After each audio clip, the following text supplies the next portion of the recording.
Bonjour et bienvenue sur Anatomie avec Abdoulaye.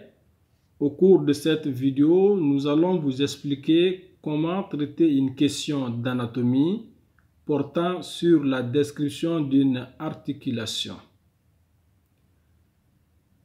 Décrire une articulation revient à décrire les surfaces articulaires en contact, les moyens d'union qui la stabilisent et lorsqu'il existe une cavité, la synoviale qui la tapisse.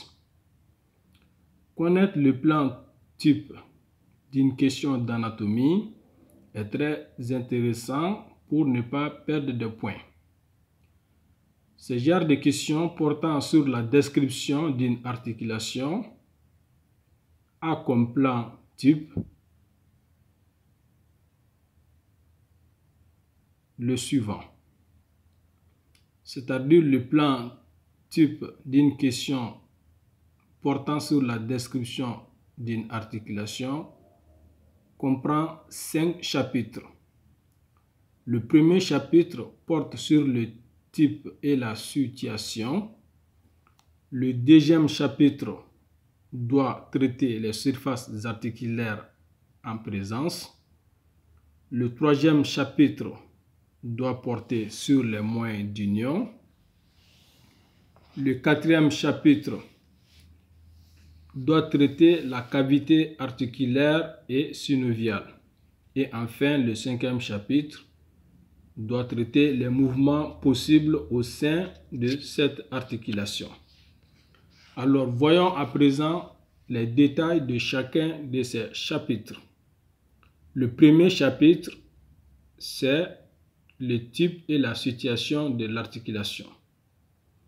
La description indique d'abord le type de l'articulation et les segments osseux en présence, comme par exemple l'articulation coxo-fémorale est une énarthrose, c'est-à-dire une articulation sphéroïde qui unit la ceinture pelvienne au squelette de la cuisse ou qui unit l'os coxal au fémur ou le bassin aux membres pelviens.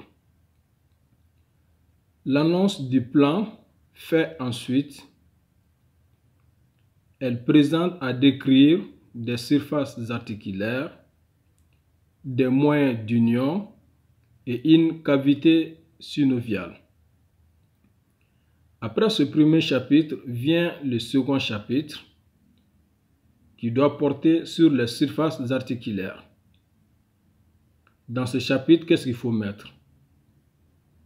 Vous pouvez dire les surfaces articulaires sont décrites sur les segments osseux qui les portent, avec leur forme, leur orientation, les reliefs éventuels qu'elles présentent, c'est-à-dire la surface articulaire de la patella au genou présente une crête médiane qui répond à la gorge de la poulie du fémur. L'extrémité proximale de l'articulation est décrite avant l'extrémité distale.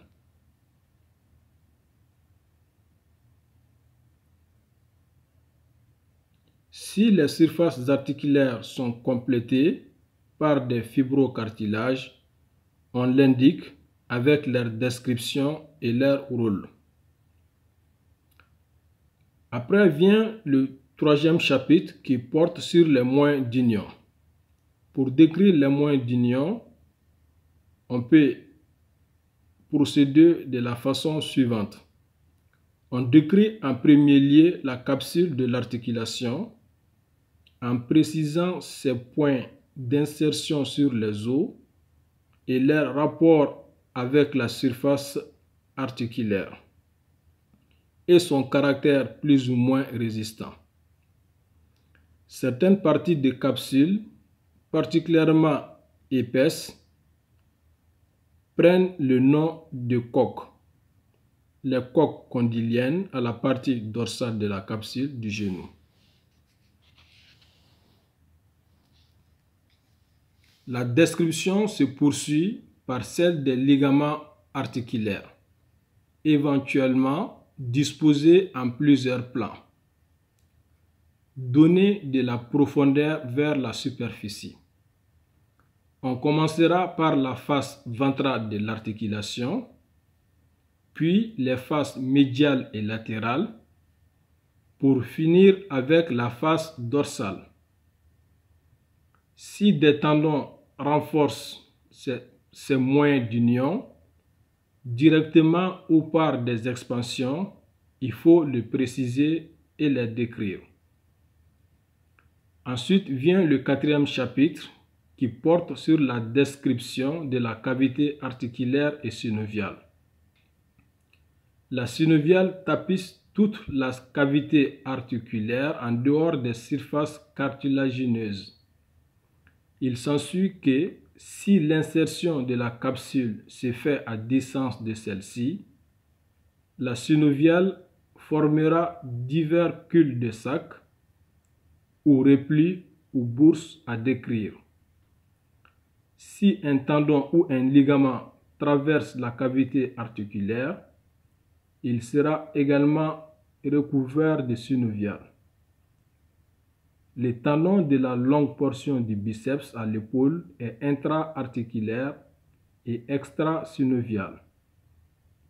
On décrira aussi les éventuelles bourses séreuses annexées aux tendons et ligaments, qu'elles communiquent ou non avec la cavité. Pour finir de traiter ce genre de questions, le dernier chapitre important porte sur les mouvements possibles. La question se termine par des notions de mécanique articulaire. On y donne les degrés de liberté, les mouvements possibles avec leur axe et leur amplitude, et le rôle des différents ligaments, cohésion des surfaces, stabilisation dans un plan et limitation d'une amplitude. Donc, pour me résumer, si on vous pose une question à l'examen qui porte sur la description d'une articulation, il faudra se rappeler qu'il y a un plan type qui comporte le type et la situation de l'articulation, les surfaces articulaires qui sont en contact, les moyens d'union de l'articulation, la cavité articulaire et synoviale, et enfin les mouvements possibles au sein de cette articulation. C'est tout pour cette vidéo. On se donne rendez-vous pour une prochaine. Au revoir et bon courage.